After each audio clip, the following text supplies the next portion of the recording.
सबसे पहले बात करेंगे विफाकी बजट ने मुतल्लिक पीपल्स पार्टी के तहफ़्फ़ुज़ात दूर करने के ऐवान सदर में अहम बैठक। सदर आसिफ अली ज़रदारी से वज़ीर-ए-आज़म शहबाज शरीफ की मुलाकात जारी है। दोनों जमातों की क़यादत के दरमियान बजट समेत दीगर अमूर पर बातचीत की जा रही है। इससे कबल बिलावल भुट्टो ज़रदारी ने वज़ीर-ए-आज़म शहबाज शरीफ से मुलाकात की और आज़ाद कश्मीर से मुतल्लिक सियासी सूरत हाल वज़ीर-ए-आज़म के सामने रखी। उस्मान जावेद हमारे साथ मौजूद हैं, उनसे मालूमात हासिल करते हैं। उस्मान, इंतहाई अहम बैठक हुई है, क्या बातचीत की गई, किन अमूर पर बातचीत की गई है? देखिए, इस वक्त बिलावल भुट्टो ज़रदारी और वज़ीर-ए-आज़म की एक 1-to-1 मुलाकात हुई और इस वक्त जो मुलाकात जारी है वो ऐवान सदर में एक बड़ी बैठक जारी है, जिसमें सदर मुमलिकत आसिफ अली ज़रदारी के साथ शहबाज शरीफ जो कि वज़ीर-ए-आज़म पाकिस्तान हैं, वो अपने वफ़द के हमरा मुलाकात कर रहे हैं और बुनियादी तौर पर जो पाकिस्तान पीपल्स पार्टी को बजट के ऊपर तहफ़्फ़ुज़ात हैं, वो तहफ़्फ़ुज़ात दूर करने के लिए हुकूमत अपने इत्तेहादी को मनाने के जतन जारी हैं। जो 3 बड़े मुतालबात थे, जिसमें सब्सिडीज़ और सूबों से इजाफी टैक्स उठा करने का मामला और इसके साथ साथ सिंध के जो तरक्याती बजट थे उसके ऊपर पाकिस्तान पीपल्स पार्टी को तहफ़्फ़ुज़ात थे। लेकिन जो बड़ा ब्रेक थ्रू अब हुकूमत और पाकिस्तान पीपल्स पार्टी के दरमियान हुआ है, वो सिंध के तरक्याती बजट के हवाले से हुकूमत ने तमाम तर जो सिंध के तरक्याती बजट थे उनको तस्लीम कर दिया और उनके लिए जो वफाकी बजट है उसमें वफाकी बजट भी मुख्तस कर दिया गया है। वफाकी वज़ीर बराए मनसूबाबंदी एहसन इकबाल साहब से जब हमारी गुफ्तगू हुई तो उन्होंने इस हवाले से तस्दीक करते हुए कहा कि सबसे ज़्यादा जो बजट है वो कम तरक्याती याफ्ता जो सूबा है बलूचिस्तान उसके लिए रखे गए हैं, जबकि दूसरे नंबर पर सबसे ज़्यादा बजट सिंध के तरक्याती मनसूबे जिसमें शाहराएँ, नहरें और दीगर जो मोटरवे है उस समेत के 4 का मनसूबे के लिए तमाम तर जो पाकिस्तान पीपल्स पार्टी के मुतालबात थे वो मुतालबात मान लिए गए हैं और बजट जो है उसके लिए एलोकेट कर दिया गया है। और अब जो बाकी 2 मामलात हैं वो सब्सिडीज़ और सूबों से टैक्स इकट्ठा करने का मामला, ये इस मामले के ऊपर अभी तक हुकूमत और पीपल्स पार्टी के दरमियान डेडलॉक मौजूद था। अहम बातचीत की गई है बैठक में। आपने अपडेट किया, आपका बहुत शुक्रिया। अब आपको बताएं कि ईरानी फौज का इसराइल के खिलाफ हमले रोकने का ऐलान। ईरानी पासदारान इनकलाब का कहना है कि इसराइल के खिलाफ फौजी कार्रवाइयां खत्म कर दी। बेरूत पर दोबारा हमले किए तो भरपूर जवाब देंगे। सिहोनी रियासत को ईरान के जवाब से सबक सीखना चाहिए।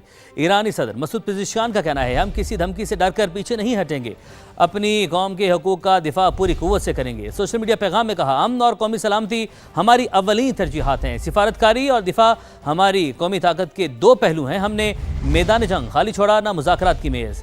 ईरान कौमी इत्तेहाद के साथ इस इम्तिहान में सुरखरू होगा।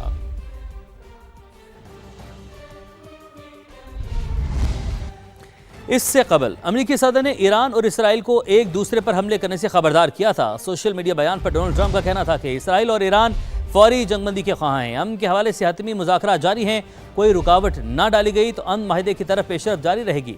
हतमी माहिदे तक आबना हुर्मस की नाकाबंदी पूरी कुव्वत से जारी रहेगी। दूसरी जानिब एक्सियोस ने दावा किया है कि वाशिंगटन ने ईरान पर इसराइली हमलों की मंजूरी नहीं दी। नेतन्याहू ने सदर ट्रंप की दरख्वास्त नहीं मानी और ईरान पर हमला कर दिया। अमरीकी अहदेदार के मुताबिक अमरीका ने इसराइल से कहा था कि वो ईरान पर हमले न करे।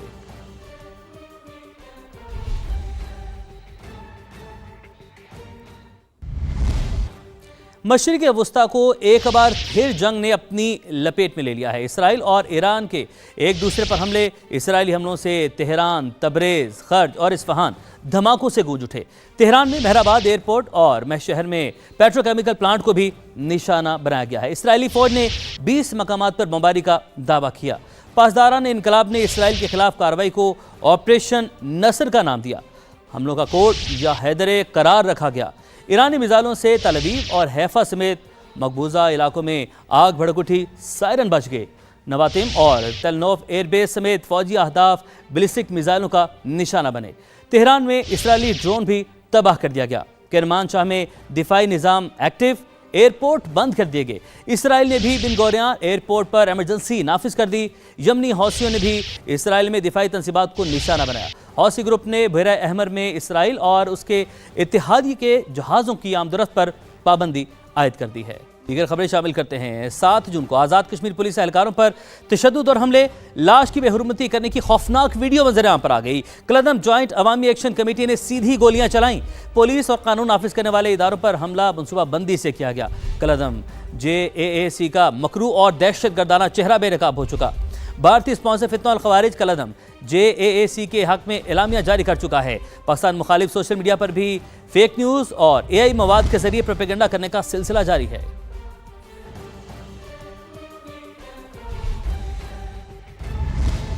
पाकिस्तान ने बरतानिया में मुकीम अफराद की गैर जिम्मेदाराना और गलत इतलात पर मबनी बातों पर तशवीश का इजहार किया है। तर्जमान दफ्तर खारजा ताहिर हुसैन अंद्राबी ने आज़ाद जम्मू कश्मीर से मुतालिक गैर ज़रूरी रिमार्क्स मुस्तरद कर दिए। कहा, बरतानिया में मुकीम अफराद पाकिस्तान और आज़ाद कश्मीर के अंदरूनी मामलात में मुदाखलत से गुरेज करें। तर्जुमान ने मशवरा दिया कि ऐसे अफराद जहाँ मुकीम हैं वहाँ बेहतरी के लिए मस्बत किरदार अदा करें।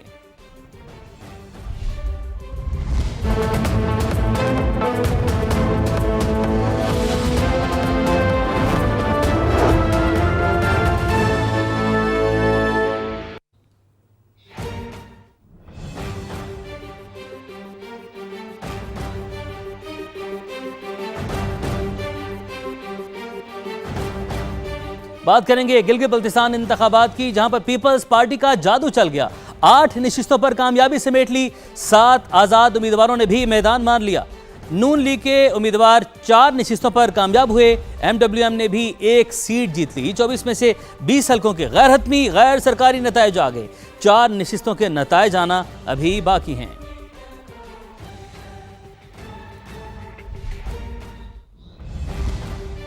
सदर इस्तेहकाम पाकिस्तान पार्टी अब्दुल अलीम खान की पीपल्स पार्टी को गिलगित बल्तिस्तान इलेक्शन में कामयाबी पर मुबारकबाद। कहा, उम्मीद है नई हुकूमत इलाके में अवाम के मसाइल हल करेगी।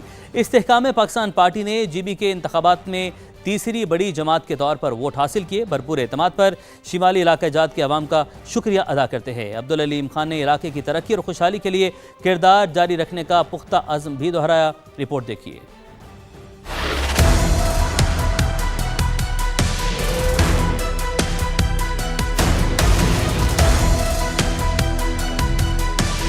गिलगित बल्तिस्तान इलेक्शन में पीपल्स पार्टी की जीत। सदर इस्तेहकाम पाकिस्तान पार्टी अब्दुल अलीम खान की मुबारकबाद। कहा, GB के अवाम को नई हुकूमत से बहुत सी तवक्कुआत वाबस्ता हैं। उम्मीद है आने वाली हुकूमत अवामी मसाइल हल करेगी।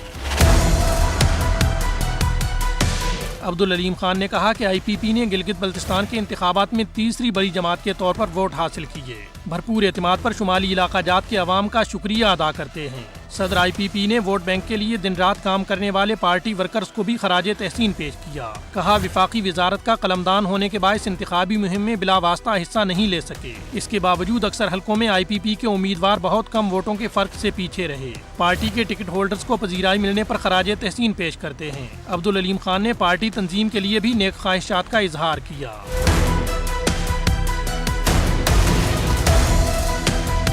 सदर इस्तेहकाम पाकिस्तान पार्टी ने कहा, इलाके की तरक्की और खुशहाली के लिए अपना किरदार अदा करते रहेंगे। गिलगित बल्तिस्तान के अवाम के साथ मुस्तकिल बुनियादों पर करीबी राब्ता बरकरार रखने के अज़्म का इजहार। ये यकीन दहानी भी करवाई कि पार्टी कारकुन अपनी सरगर्मियां जारी रखेंगे और इलाके की बेहतरी में हिस्सा डालते रहेंगे। गिलगित बल्तिस्तान के मुख्तलिफ इलाकों में इंतखाबी नताइज के खिलाफ एहतजाजी मुजाहरे जारी हैं। रिपोर्ट में जानिए।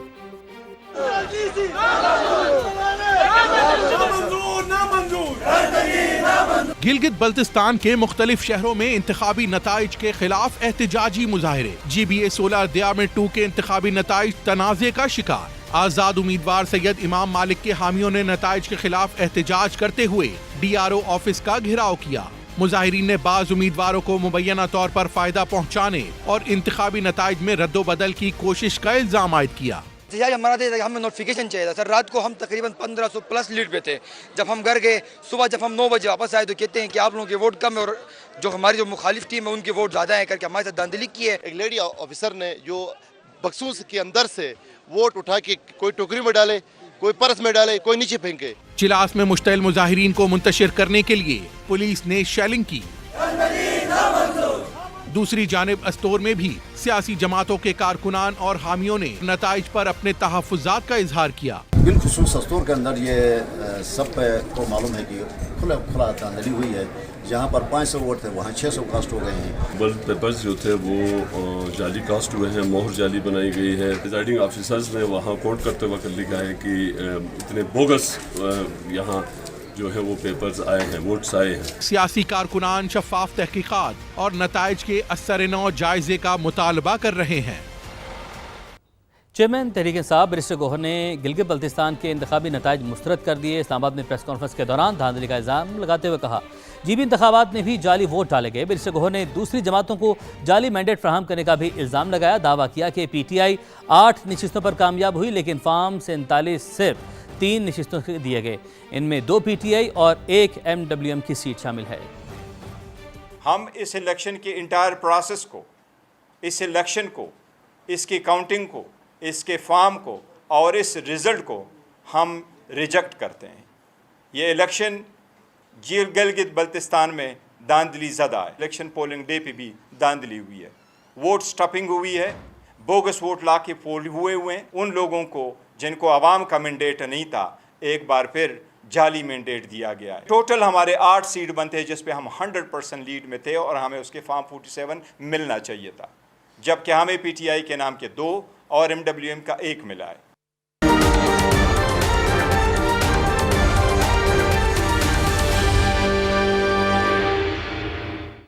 अब आपको बताएं कि विफाकी बजट की तारीख में फिर रद्दोबदल का इम्कान। हुकूमत की तरफ से बजट 12 जून को पेश करने की तजवीज़। बजट पहले 10 जून को पेश करने का ऐलान किया गया था। कौमी इक्तिसादी काउंसिल के इजलास का मामला भी कल तक लटक गया।